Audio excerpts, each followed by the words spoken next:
Parents, teachers, principals, concerned citizens, this conversation is for you. I am so excited to introduce Dr. Rosalind Shopit, and she is a trailblazing school director in Tempe, Arizona, who has, over the past year, completely overhauled the food program at her school and has moved it towards healthy, whole, many organic foods.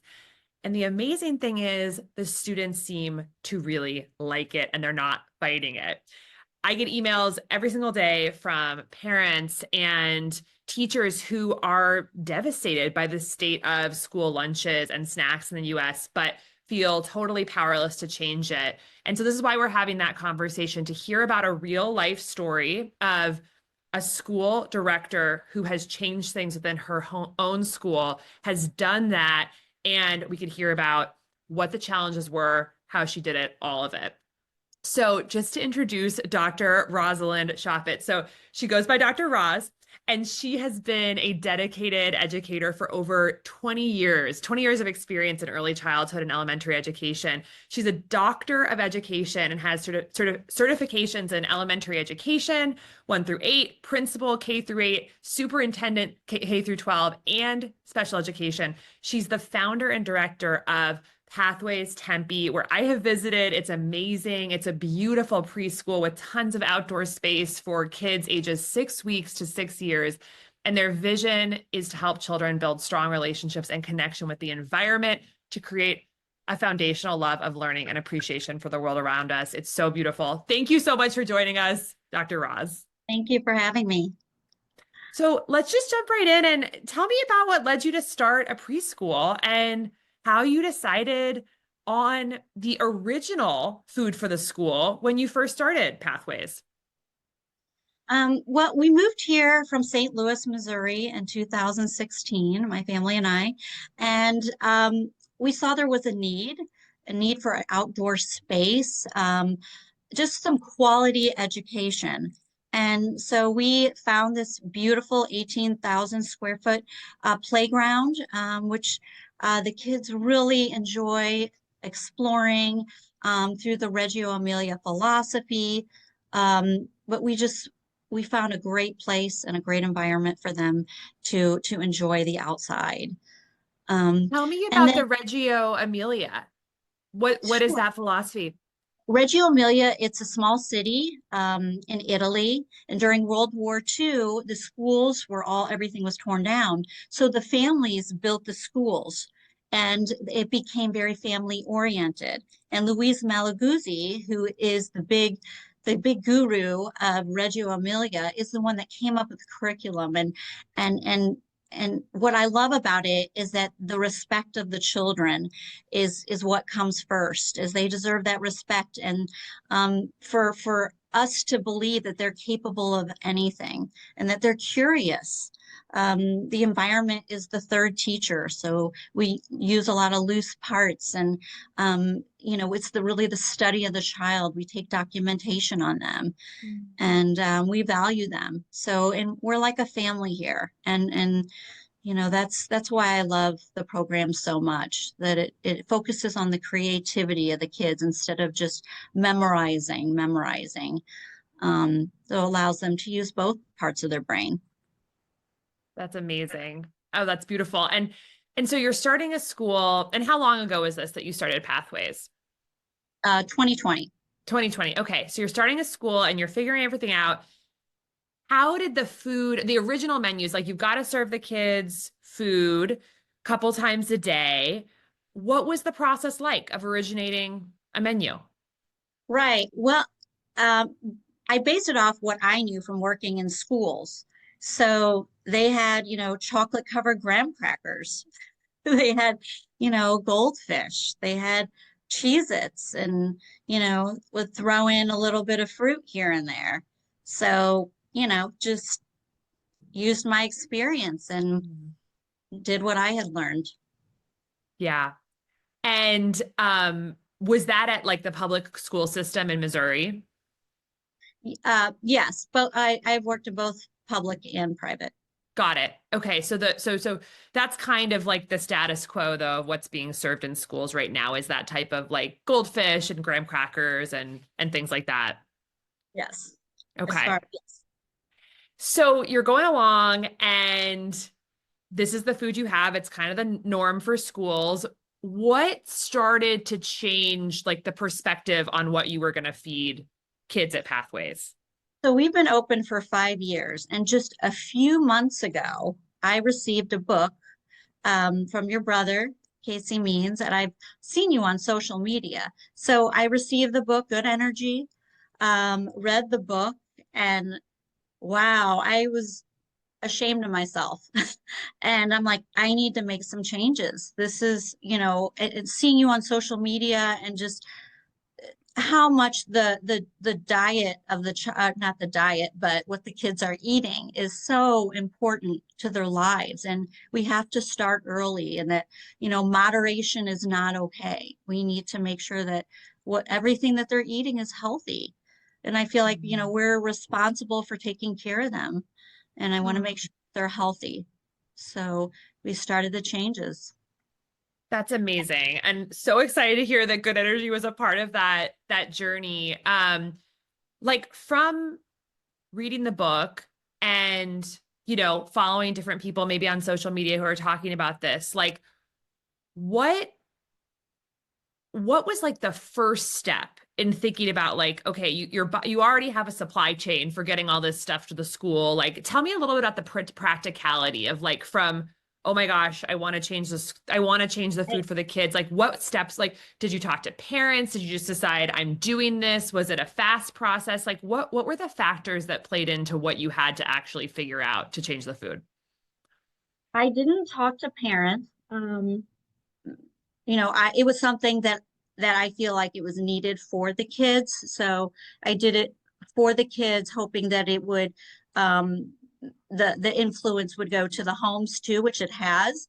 Um, but reading the book, you have different types of foods in back. I got some ideas there, and everything that you've said. So, including the fresh or, organic foods is important.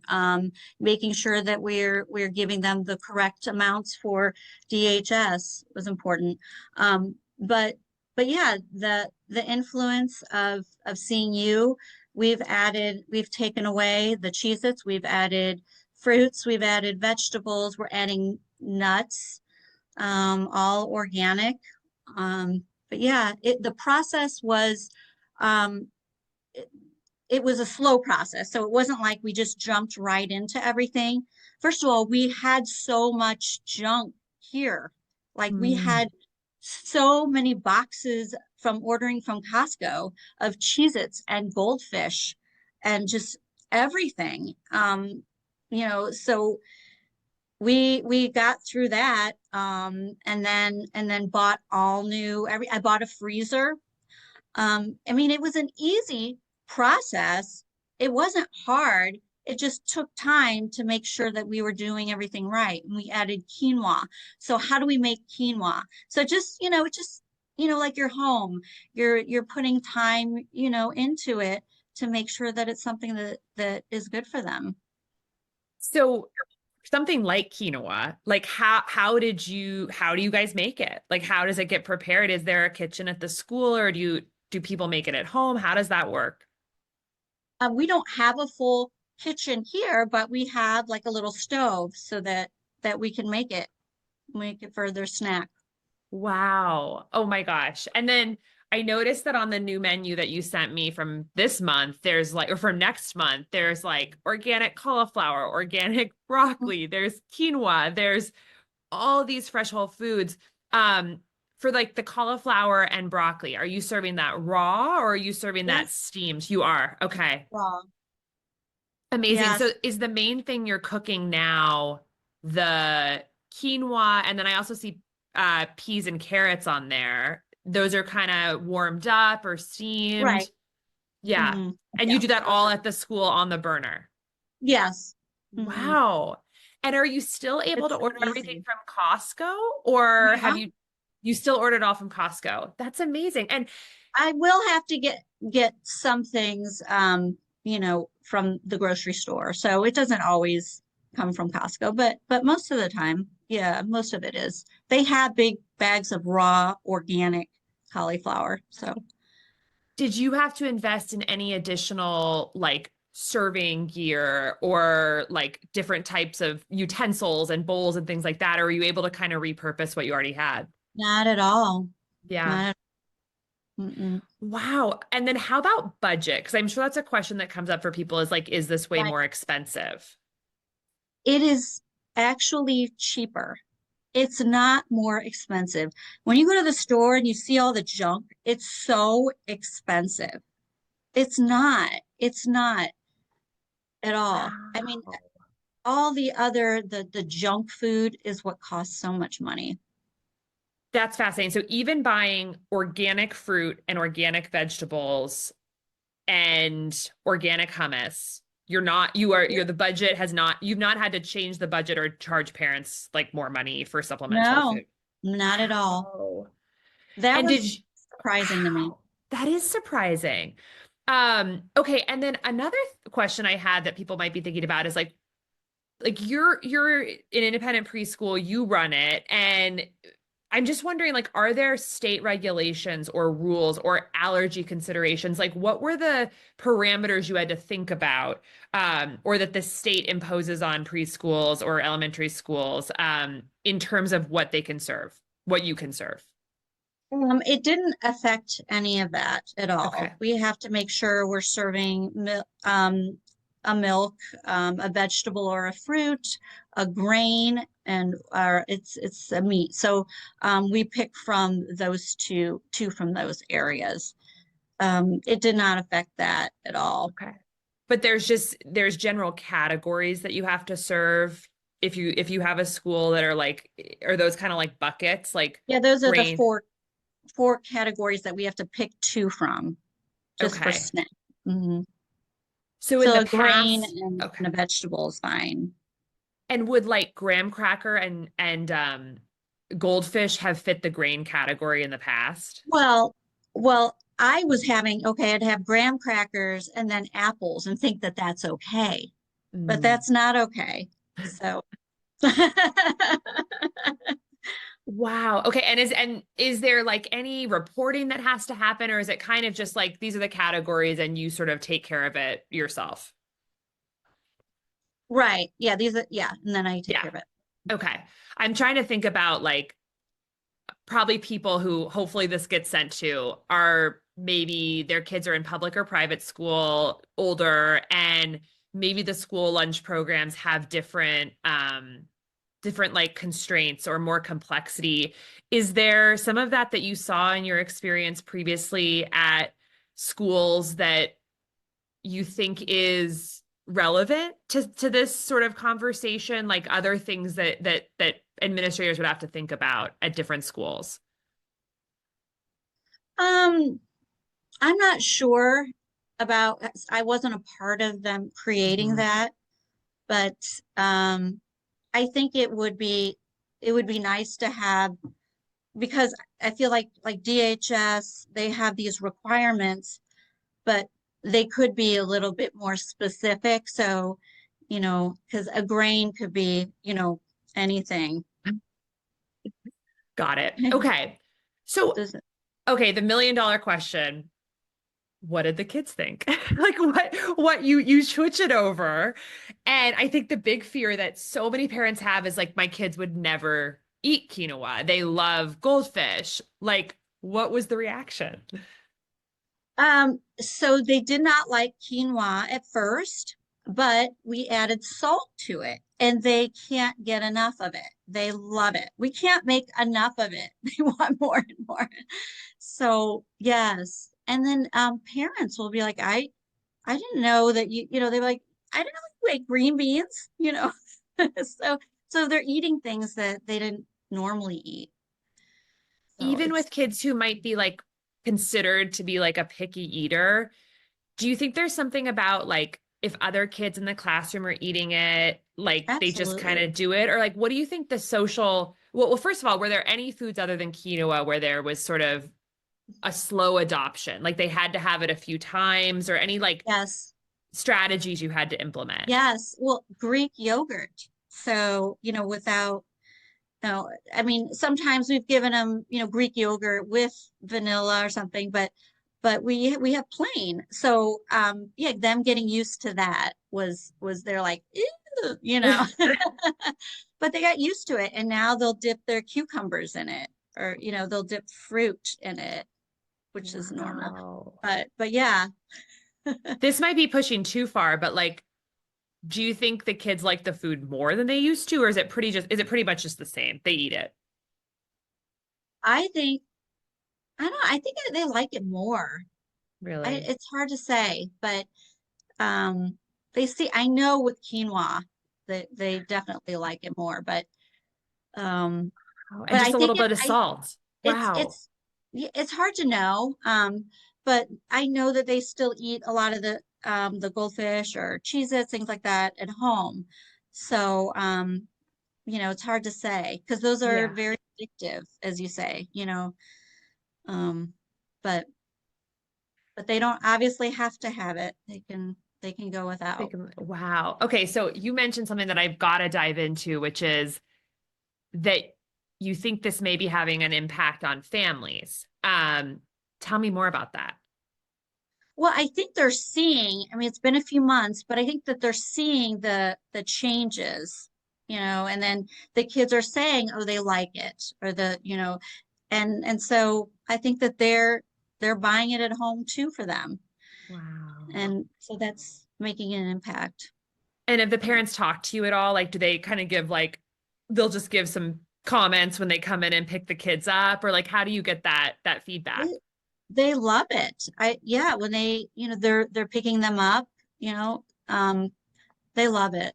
They'll make comments about how much, they love the changes. And so now, instead of saying, no snack, like just from sending it from home, they don't do that anymore. They don't feel like they have to do that anymore because of, gluten and all, other things that kids might be allergic to. Not, it's not a thing. Or if they don't want them to have all the horrible ultra processed foods. They're not going to get them here. Do the parents at your school, do you think there has been within the community some awareness about some of these health concerns with kids' foods, or had it come up before? Or was this really like you got inspired, you changed things, and like now it's sort of become the new normal? Or like, yeah, I guess was there some awareness? And part of the reason I ask is like, I wonder if it's almost like this type of change can become a competitive advantage for schools who like offer healthy food, and sort of that in many ways for parents that might be a relief. But we're kind of so conditioned to feel like it's inevitable that kids are just going to eat this food that we don't even really push for changes. But yeah, how has the dynamic with parents been? It sounds like pretty generally positive, but It's been really positive. I don't know that it's changed, you know, uh, even a majority, but I think that it's definitely because we're still in the early stages of it. But I think that the more we get the word out on how important it is to have, to create that good energy for the kids and keep them healthy at a young age, to create good habits. I yeah, think it I think it will make a difference.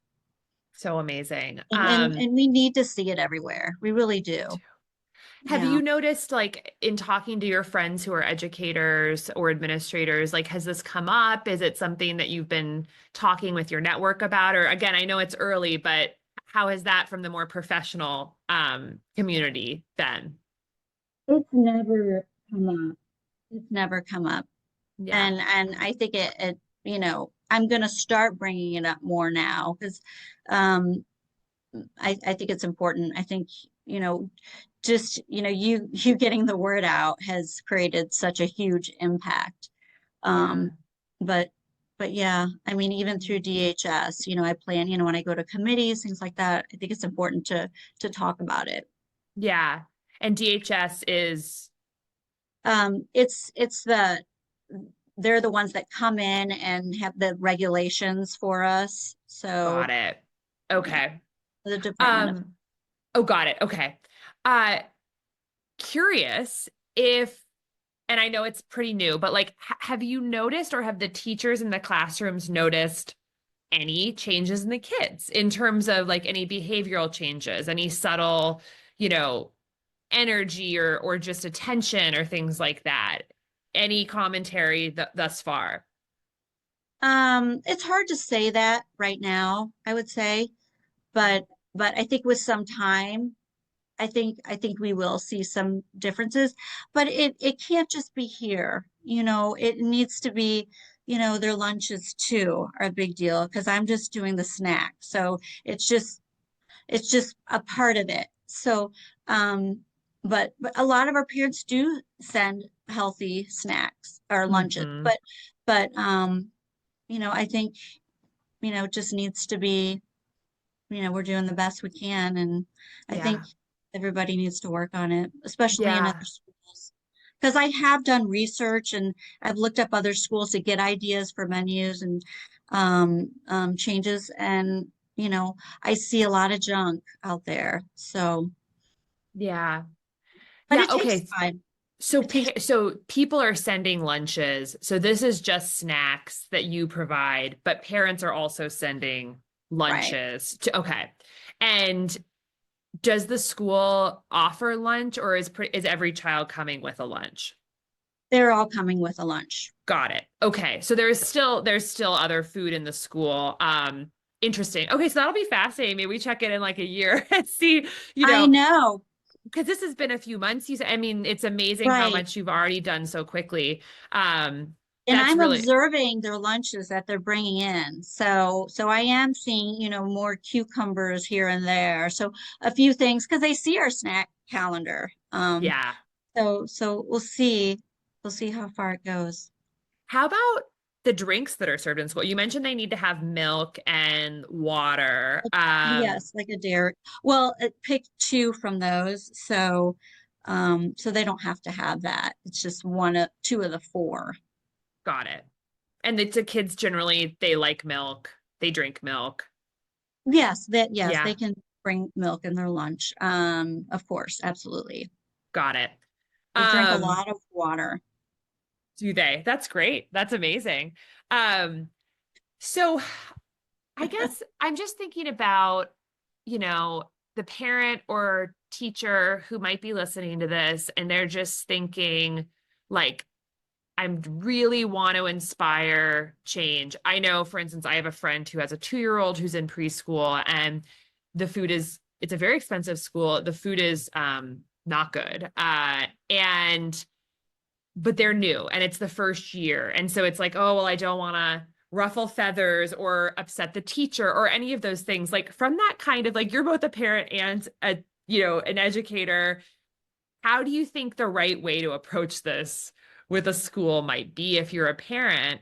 And then I think the next question would be like, if you are on the school side, what are the best like resources and ways to get started? But maybe from the parent perspective, like what's the best way for a parent to approach a school about these questions?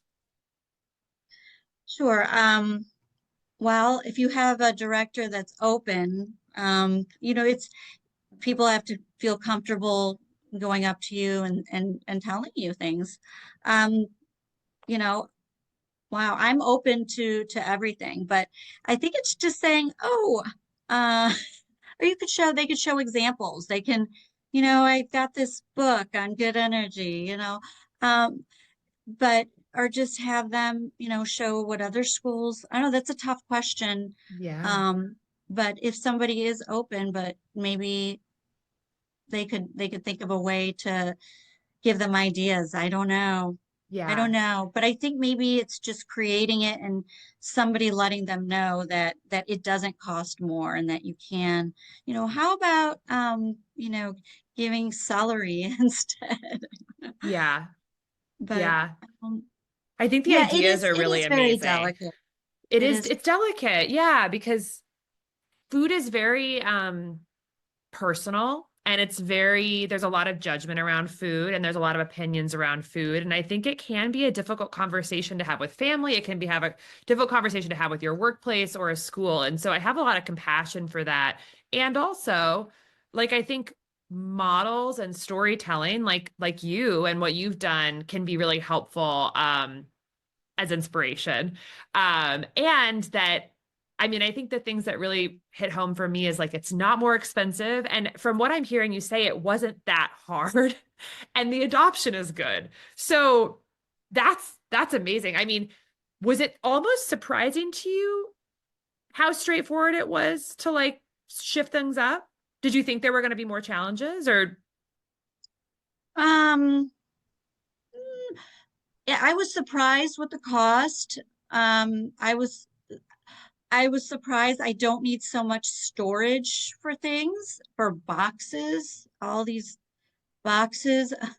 Um, I was, yeah, I mean, it was a lot easier than I thought it would be. And wow. I think anybody can do it. And anybody is welcome to see our menu. You know, maybe them, a parent, showing, oh, this other school is doing it. Yeah. Um, you know, and I think it's okay to be open about you feel like this is the health of your child. So it's important to talk to the director about it. Yeah. But Well, yeah, I was.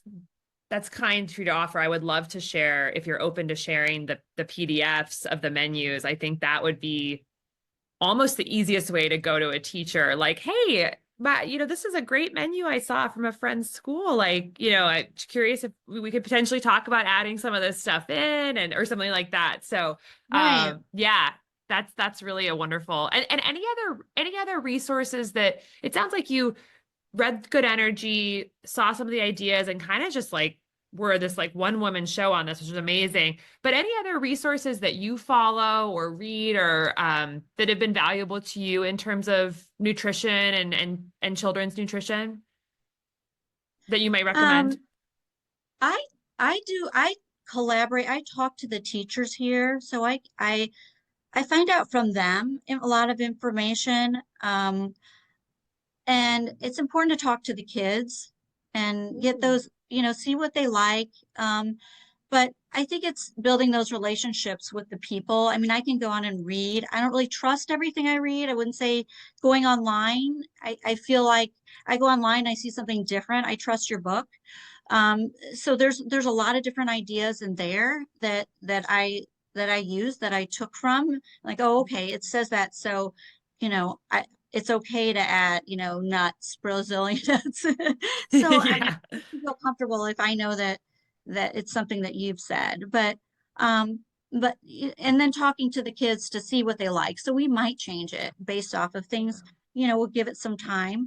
But this book I would recommend, and talking to parents and talking to the kids to find out, what they like and find out what they're eating at home. That's amazing. 'Cause that's how we get our ideas. And I see their lunches and I'm like, oh, that would be a good idea to add into the next snack. Oh, that's so cool. Yeah, yeah. I love that. Well, that's the beauty of food is like we get a few opportunities every day for our entire life. It's a constant evolution. I find that too. It's like, yeah, it's one of these experiments that we get to iterate on every single day. So it's kind of I feel like I will always be endlessly fascinated by nutrition for that reason. So, well, this is just brilliant. And I really, I mean, I've told you this, but I think you're such a trailblazer. I think this is like a amazing, beautiful act of, like bravery and leadership and you know yeah, I just like I said I get Thank so you. many messages about this and you're actually doing it, so it's just thank you Yeah, so much for doing that and of talking course. about it. I really appreciate it. Of course, of course. I love, Anything else? Oh, go helping. ahead.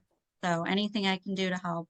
I, Oh, well, I'm so fortunate that I've gotten to come to Pathways and meet you in person, and the kids are so happy and joyful, and I had to be like peeled away to leave. So it was very special, very, very special. Anything else you want to share about Pathways, about your work, about anything else before we wrap up? No, I just want to thank you for writing this book and all of the social media, all the interviews that you've done. It's made such a huge impact on me in order to be able to make this change. So it's impacting a lot of people. So I want to thank you. Yeah. It's you're saving lives. Oh, thank you. Thank you. Thank you. I am so excited to stay in touch. Thank you so much, Dr. Roz, for chatting. So I think a question that people might also have is, does this take a lot more time or more bandwidth, more staff, power to do this type of food? From a time perspective, how is it changing things for your team? I mean, well, the quinoa takes more time. And they love the quinoa. I love the quinoa. I mean, everything else, it just takes maybe 10 minutes longer to cut cucumbers, you know, but Yeah. otherwise, I wouldn't say it's that big of a deal to me. Yeah. And the teachers haven't expressed like this disrupts the workflow of the day or No, wow. not at all. Not at all. Uh-uh. It's amazing. Wow. And we're gonna try tomatoes, the grape tomatoes. We added those on there and some of the nuts. So I did a whole big change today. Um, So yeah, we're gonna try some new things, but I think we'll probably always be doing that. Wow.